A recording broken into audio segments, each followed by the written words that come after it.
નમસ્કાર મિત્રો, તો આજે આપણે ગાજરનો એકદમ ટેસ્ટી અને હેલ્ધી નાસ્તો બનાવવાના છીએ, જે સરળતાથી 10 જ મિનિટમાં બનીને તૈયાર થઈ જાય છે.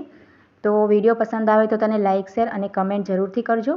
ગાજરને આપણે સૌથી પહેલાં આ રીતે ખમણી લેવાનું છે, આ રીતે ગ્રેટર લઈને. તો બાળકો જો ગાજર ના ખાતા હોય તો આ રીતે તમે તેને નાસ્તામાં નાખીને બાળકોને ઇઝીલી ગાજર ખવડાવી શકો છો. તો ગાજરને મેં અહીંયા સારી રીતે ખમણીને રેડી કરી લીધો છે. મેં અહીંયા એક જ ગાજરનો ઉપયોગ કર્યો છે. તમે 2-3 પણ ગાજર અહીંયા નાખી શકો છો.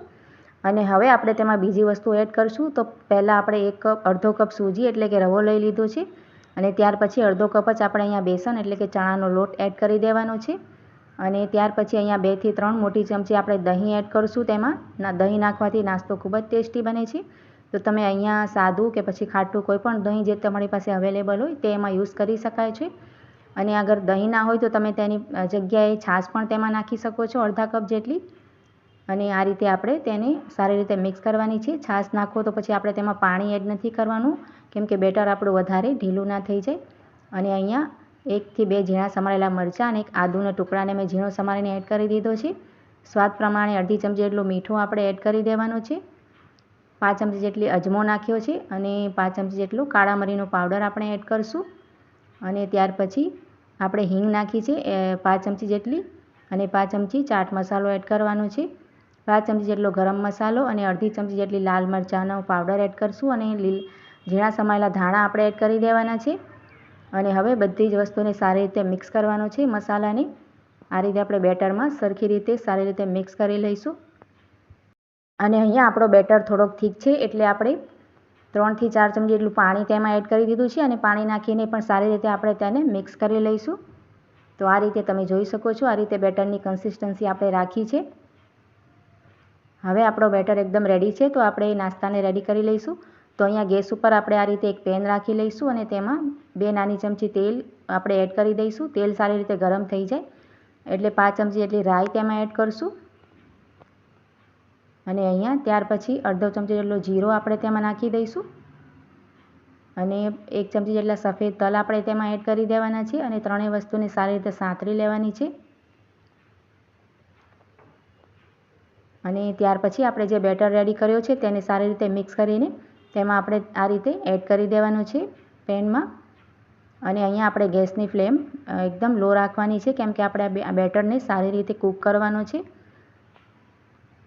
તો લો ફ્લેમ પર આપણે એને કૂક કરીશું તો સરસ રીતે એકદમ સારી રીતે કૂક થઈ જાય છે, કાચો ના રહે તે રીતે આપણે તેને હલાવતા જઈને સરસ રીતે આપણે તેને લો ફ્લેમ પર આ રીતે હલાવતા જઈશું. એટલે જ્યાં સુધી તે થીક ના થઈ જાય અને એકદમ ઘટ્ટ ના થઈ જાય ત્યાં સુધી આપણે તેને રાંધી લેવાનું છે. તો ખૂબ જ સરળતાથી બની જાય એવો નાસ્તો છે. તમે એકવાર ચોક્કસ આ નાસ્તાને ટ્રાય કરજો. તો તમે જોઈ શકો છો બેટર આપણો એકદમ જલ્દીથી થીક થવા લાગ્યો છે. તો ચારે બાજુથી આપણે તેને મિક્સ કરતા જઈને હલાવતા જઈને આ રીતે ચમચાની મદદથી આપણે તેને જ્યાં સુધી આપણે તે ડોના ફોર્મમાં આવીને જાય ત્યાં સુધી તેને ચલાવતા રહેવાનું છે. તો બહુ જ જલ્દીથી તે ઘટ થવા લાગે છે અને એમાં ચોટે નહીં, એ માટે આપણે તેને આ રીતે સતત હલાવતા રહેવાનું છે. તો અહીંયા આપણો ડો એકદમ રેડી થવા લાગ્યો છે. હવે આપણે ગેસની ફ્લેમ અહીંયા ઓફ કરી દઈશું. અને હમણાં ખૂબ જ ગરમ છે એટલે આ રીતે તેમાં આપણે પેનમાં જ ચલાવશું તેને. અને આ રીતે ઘટ્ટ થઈ જાય ત્યાર પછી આપણે તેને નીચે ઉતારી લેવાનું છે. અને ત્યાર પછી આપણે અહીંયા એમાં સેટ કરવાનું છે. એટલે અહીંયા તમે કોઈ ડીશ કે પછી આ રીતે કોઈ કન્ટેનર લઈ શકો છો અને તેને સારી રીતે ગ્રીસ કરી લેવાનો છે. અને જે આપણે મિક્સર રેડી કર્યો છે તેને આ રીતે આપણે તેમાં ટ્રાન્સફર કરી લઈશું અને સારી રીતે સેટ કરી લઈશું. ચમચાની મદદથી આ રીતે તેને સરખું કરી લઈશું બધી બાજુથી, કેમ કે આપણે તેને સેટ કરવાનું છે એટલે.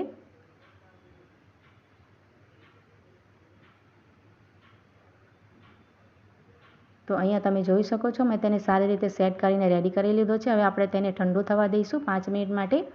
તેને આમ જ મૂકી દઈશું તો ખૂબ જ સરળતાથી સેટ થઈ જાય છે, કેમ કે આપણે તેને સારી રીતે કૂક કરી લીધો છે એટલે ખૂબ જ સરળતાથી અને એકદમ સારી રીતે સેટ થઈ જાય છે. હવે આપણે તેને 5 મિનિટ માટે આમ જ રવા દઈશું તો ઠંડુ થઈ જાય છે અને સેટ પણ થઈ ગયો છે, તમે જોઈ શકો છો.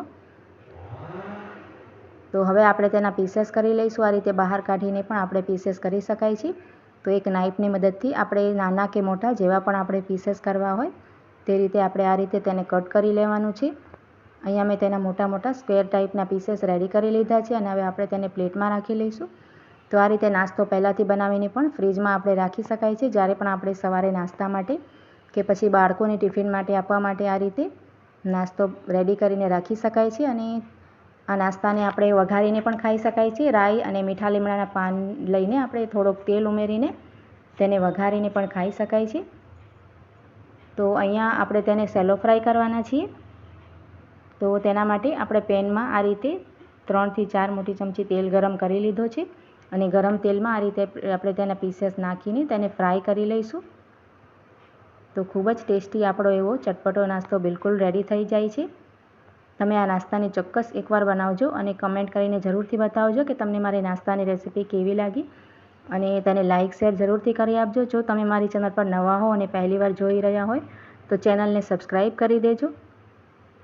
તો અહીંયા આપણે બંને બાજુથી તેને ક્રિસ્પી થઈ જાય ત્યાં સુધી ફ્રાય કરી લેવાનો છે. એક બાજુથી સારી રીતે શેકાઈ જાય અને એકદમ ક્રિસ્પી થાય અને બ્રાઉન કલર આવી જાય ત્યાર પછી આપણે તેને બંને બાજુથી ફ્લિપ કરતા રહીને તેને સારી રીતે શેકી લઈશું.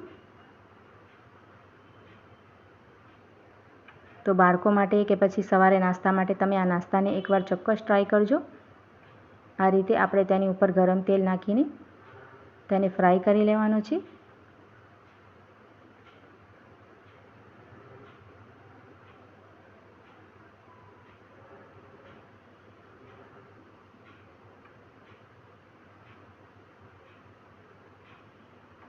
તો અહીંયા મેં તેને ફ્લિપ કરી લીધો છે. કેટલો સરસ કલર આવ્યો છે અને એકદમ ક્રિસ્પી નાસ્તો આપણો ફ્રાય થાય છે. તો આ જ રીતે આપણે બધા પીસેસને ફ્લિપ કરી લઈશું અને બંને બાજુથી ક્રિસ્પી થાય ત્યાં સુધી આપણે તેને ફ્રાય કરી લઈશું. ખાવામાં એકદમ ટેસ્ટી અને ચટપટો નાસ્તો થાય છે. તો તમે એકવાર જરૂરથી બનાવજો આ નાસ્તો.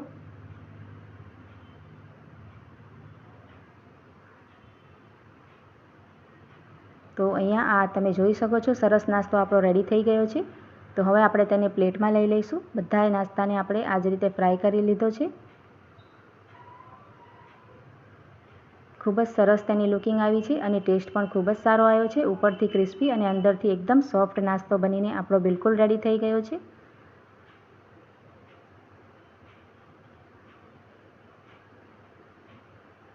તો મિત્રો તમે આ નાસ્તાને એકવાર ચોક્કસ ટ્રાય કરજો અને કમેન્ટમાં બોક્સમાં જઈને જરૂરથી કહેજો કે તમને આ નાસ્તાની રેસીપી કેવી લાગી.